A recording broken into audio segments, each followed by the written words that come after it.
Students, today we'll be starting a new chapter for standard 7 student. SS chapter number 2. The name of the chapter is motions of earth. Okay. तो basically earth की दो motion होते हैं, one is rotation and the other one is revolution. ये दोनों motion के बारे में अपन डिटेल में पढ़ेंगे. रोटेशन मतलब अर्थ अपने एक्सिस पे रोटेट करता है और रिवॉल्यूशन द अर्थ सन के अराउंड रिवॉल्व करता है. दोनों में डिफरेंस समझता. रोटेशन मतलब क्या होता है, जो भी अर्थ होता है वो अपने जो इमेजिनरी एक्सिस है उस पर रोटेट करता है, और रिवॉल्यूशन मतलब क्या होता है, जो अर्थ है वो सन के अराउंड गोल गोल चक्कर मारता है. क्लियर हुआ? तो सबसे पहले अपन स्टार्ट करेंगे रोटेशन ऑफ अर्थ. रोटेशन से स्टार्ट करेंगे. तो अर्थ अपनी इमेजिनरी एक्सिस, अर्थ की इमेजिनरी एक्सिस होते हैं वो उस पर रोटेट करता रहता है. ठीक है. स्पीड ऑफ रोटेशन कितना होता है? अर्थ की स्पीड में रोटेशन करता है 1670 किलोमीटर पर आवर. मतलब अराउंड एक घंटे में 1670 किलोमीटर का रोटेशन वो मतलब एरिया कवर कर लेता है. और एक रोटेशन कवर करने में कितना टाइम लगता है? एक बार रोटेट होने में 24 आवर्स लगते हैं. That is one day. एक दिन में मतलब ये जो डे एंड नाइट के चेंजेस होते हैं वो किसके कारण होते हैं? रोटेशन ऑफ अर्थ के कारण ही होते हैं. मैं वापस समझा रही हूँ. अपन अर्थ के मोशंस के बारे में पढ़ रहे हैं. बेसिकली अर्थ के दो मोशन होते हैं, one is rotation and the other one is revolution. जो रोटेशन होता है वो अर्थ अपनी इमेजिनरी जो उसकी एक्सेस होती है उस पर रोटेट करता है, और रिवॉल्यूशन मतलब अर्थ सन के अराउंड रिवॉल्व करता है. जैसे सारे प्लैनेट सन के अराउंड रिवॉल्व करते हैं उसी तरह अर्थ भी सन के अराउंड रिवॉल्व करता है. अपन पहले पिकअप कर रहे हैं डिस्कशन के लिए रोटेशन. तो रोटेशन जो अर्थ की इमेजिनरी एक्सिस है उस पर अर्थ रोटेट होता है, और उसकी स्पीड ऑफ रोटेशन पूछे तो 1670 किलोमीटर पर आवर. एक घंटे में 1670 किलोमीटर का एरिया कवर करता है. और एक रोटेशन करने में कितना टाइम लगता है? 24 आवर्स. एक रोटेशन मतलब सन को अपने अर्थ को अपने इमेजिनरी एक्सिस पे एक रोटेशन कंप्लीट करने में 24 आवर्स लगते हैं. क्लियर? मतलब वन डे. तो जो डे एंड नाइट में चेंजेस आता है वो किसके कारण आता है? रोटेशन के कारण ही आता है. क्लियर? ओके. अब हम पढ़ने रिवॉल्यूशन. अब अर्थ को सन के अराउंड एक पूरा रिवॉल्यूशन लेने में एक साल लग जाता है. That is 365 days. वापस सुनना. अर्थ को सन के अराउंड पूरा एक रिवॉल्यूशन लेने में, पूरा चक्कर लेने में, रिवॉल्यूशन लेने में कितना टाइम लगता है? 365 डेज. दैट इज 1 ईयर्स लग जाता है. मतलब और ये पूरा पीरियड को क्या बोलते हैं? 365 days is equal to 1 year. मतलब जब पूरा अर्थ सन के अराउंड एक बार पूरा रिवॉल्यूशन कंप्लीट करता है तो जाके एक साल होता है. ठीक है.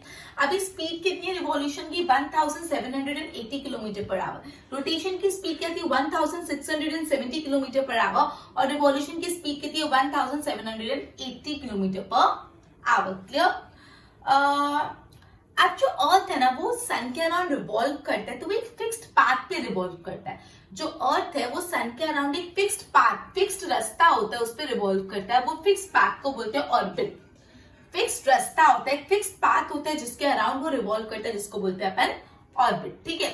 अभी जो ऑर्बिट है वो राउंड नहीं होती, वो एलिप्टिकल होती है. एलिप्टिक मतलब ओवल शेप होती है. ये जो ऑर्बिट है जिसके अराउंड मतलब जिस इमेजिनरी पाथ पे अर्थ सन के अराउंड रिवॉल्व करता है वो एकदम गोल नहीं होती. वो कैसी होती है? Elliptical. That is oval shape होती है. ठीक है. ये रीजन है that the distance between the earth and sun does not remain the same throughout the year. इसी वजह से जो सन और अर्थ का डिस्टेंस है पूरे टाइम सेम नहीं रहता थ्रू आउट द ईयर. अगर से फॉर एग्जाम्पल बोर्ड पे ध्यान दो. अगर सपोज ये सन है, राइट, और ये इसकी ऑर्बिट एकदम गोल होती है तो क्या होता है? हमेशा जो डिस्टेंस बिटवीन, ये मैं ड्रॉ कर इससे थोड़ा टेढ़ा मेढ़ा हो रहा है, ये डिस्टेंस हमेशा सेम रहता. डिस्टेंस बिटवीन द, एक सेकेंड में वापस क्लियरली समझा दे, एक सेकेंड होल्ड करो. देखो ये अपना सन और ये एक फिक्स्ड पाथ है. ये एक फिक्स्ड पाथ है. ठीक है. ऑर्बिट. अर्थ इसके अराउंड ऐसे रिवॉल्व कर रहा है.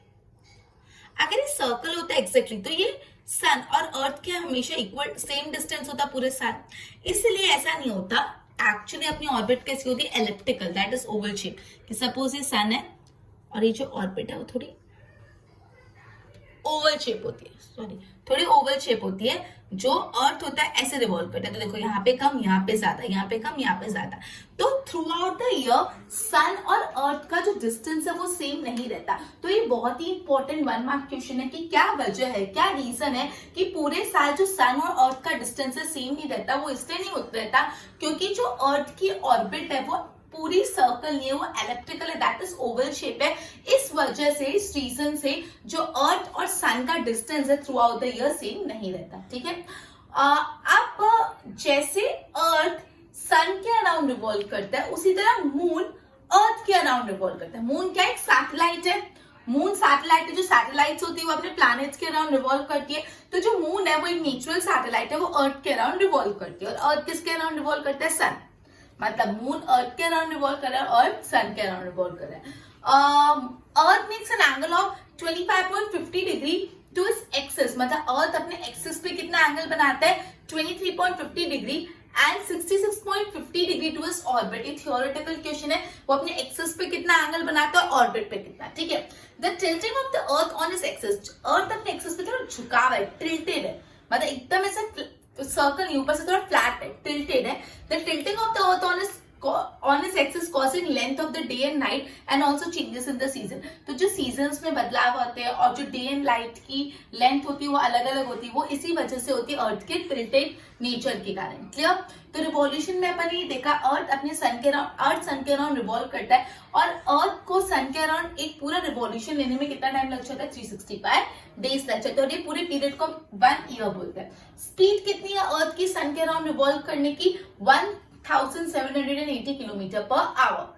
अब ये जो अर्थ है सन के अराउंड एक इमेजिनरी पाथ पे मूव करता है, ये जो फिक्स्ड इमेजिनरी पाथ है उसको क्या बोलते हैं, ऑर्बिट। अब जो अर्थ की ऑर्बिट है उसका शेप क्या होता है, एलिप्टिकल, एकदम सर्कल नहीं होती, एलिप्टिकल होता है।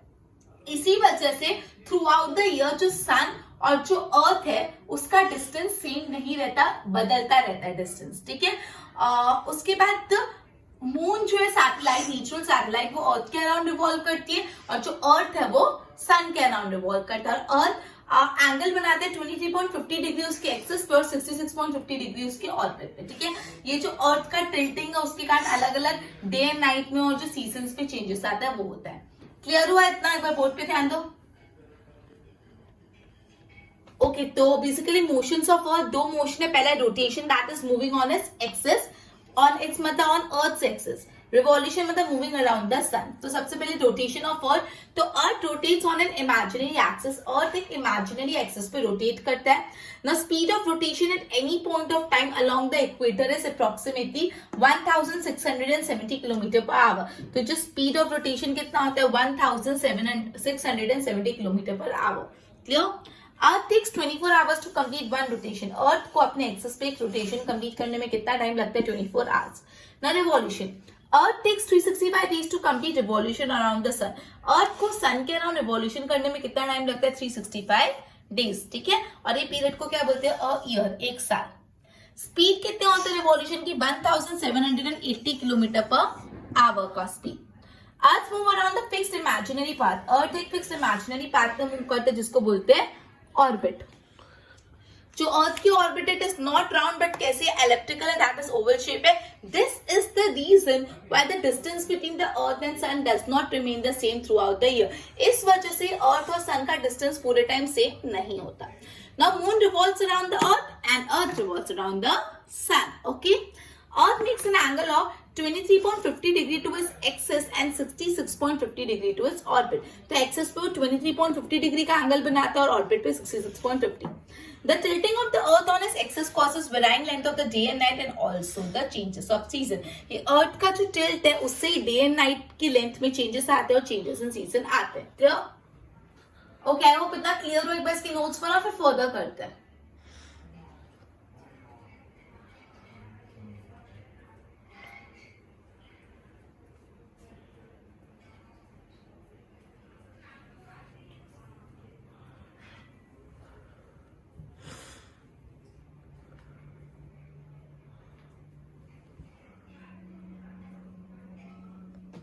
नेक्स्ट टॉपिक है varying length of day and night. तो डे एंड नाइट की अलग अलग लेंथ की होती है। कभी आपको पता है दिन लंबे होते हैं, कभी दिन छोटे होते हैं, राइट।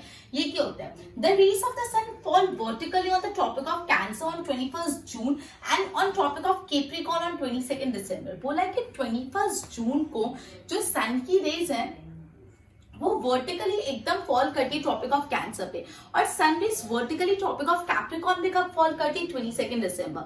मतलब 21 जून को सन रेज वर्टिकली फॉल करती है ट्रॉपिक ऑफ कैंसर पे, एंड 22 दिसंबर को वर्टिकली फॉल करती है ट्रॉपिक ऑफ कैप्रिकॉर्न में। तो जब भी सन रेज वर्टिकली फॉल करती है तो उस जगह पे डेज आर लॉन्गर, उस जगह पे क्या होते हैं? दिन लंबे होते हैं। दिन लंबे कब होते हैं? समर्स में। आपको पता है विंटर्स में दिन छोटे हो जाती है, रात लंबी हो जाती है। तो days are longer in summer, दिन कब लंबे होते हैं? समर्स में। तो जब भी सनरेज वर्टिकली फॉल होती है तो डेज आर लॉन्गर, मतलब समर होता है। और जब भी सनरेज स्लैंटिंग होती है, टेढ़ी फॉल होती है, तो डेज आर शॉर्टर, तो दिन छोटे हो जाते हैं। आपको पता है विंटर्स में अंधेरा जल्दी हो जाता है, अंधेरा जल्दी, 6 साढ़े 6 बजे अंधेरा हो जाता है। इसका मतलब रात लंबी होगी, दिन छोटा हो गया। तो दिन छोटा होता है मतलब विंटर्स, और दिन बड़ा होता है मतलब समर्स। क्लियर? तो जब सन की रेज वर्टिकली फॉल होती है तब दिन बड़ा होता है, और जब सन की रेज स्लैंटिंग फॉल होती है तो दिन छोटा होता है, मतलब विंटर्स होते हैं। क्लियर? अब ये जो दोनों कैप्रिकॉर्न, दोनों ट्रॉपिक्स है, tropic of Cancer and tropic of Capricorn, दोनों अपोजिट हेमिस्फीयर में। Tropic of Capricorn, Tropic of Cancer northern hemisphere में, तो Tropic of Capricorn southern hemisphere में। तो जो भी फेनोमेनन होता है हमेशा उल्टा होता है, ठीक है? तो season in north hemisphere is always opposite to the season in south hemisphere. North में जो सीजन चल रहा होगा हमेशा उसका उल्टा सीजन ही साउथर्न हेमिस्फीयर में चल रहा होगा, साउथर्न हेमिस्फीयर में जो सीजन चल रहा होगा उसका उल्टा ही चल रहा होगा, बिकॉज दोनों कैसे क्या बोलते हैं हेमिस्फीयर में, अपोजिट हेमिस्फीयर में। क्लियर? वापस बोला कि जो सन की rays vertically Tropic of Cancer पे फॉल करती है 21 जून को, और सन की रेज वर्टिकली फॉल करती है ट्रॉपिक ऑफ कैप्रिकॉर्न में 22 दिसंबर। ठीक है? तो जब भी सन रेज वर्टिकली फॉल होती है तो वहां पे days are longer. Days longer कब होते हैं? When there is summer. और जब भी सन की रेज स्लैंटिंग वे में फॉल करती है तो days are shorter. Days are shorter कब होते हैं? In winters. ठीक है?